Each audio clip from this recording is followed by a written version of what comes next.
This morning, a very good friend of mine called, and she was in a bit of a panic because she had quite a bad sore throat and she's speaking at an event today.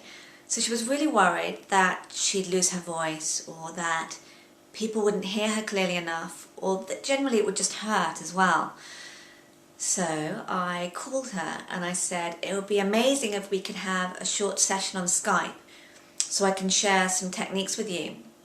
But unfortunately she didn't have the time, so I had to give her my tips over the phone. But even just during a phone call, I managed to help her, and she totally understood all the tips that I gave her. Now this is really actually quite unusual, because normally I do everything in a session and I explain quite clearly and I demonstrate and I listen. But with her, I just gave her the tips and she managed to get the exact results that she was looking for. She placed her voice a bit higher, it didn't hurt, and it sounded amazing, much clearer.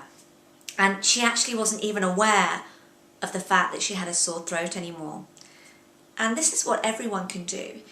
We don't have to speak in this area here. What sometimes happens is that because we're in pain somewhere or there's inflammation, our focus is drawn to that point and our voice tends to go wherever our awareness is. So this is how to avoid this. Essentially, we need to create support in our lower jaw. And you can feel this if you just for a moment imagine that you've seen something incredibly funny and you're trying very hard not to laugh. And you can feel that we're pushing down. So as I'm trying to bring my lower jaw down, I'm also bringing it up. And a lot of the time, we need to create more space at the back of the mouth. So we need to lower the bottom jaw, but we need to do it with a little bit of resistance so that we create support. And it's really funny actually, because this is exactly what is achieved when we're angry, when all our muscles come alive and suddenly you can tell in our voice that we mean it. And it's just the muscles becoming more alert. So here are the tips. You need to create this resistance in the lower jaw all the time really, to take the voice away from the throat, especially if you have a tendency to lose your voice. That means you're allowing your voice to go down here too much and you just need to hold it up. Another thing is you also need to create more space up here and send the voice either towards the soft palate or towards the middle of the palate. And this is how you do this. I just want you to take a moment to yawn. And as you yawn, you should feel your soft palate lifting ever so slightly.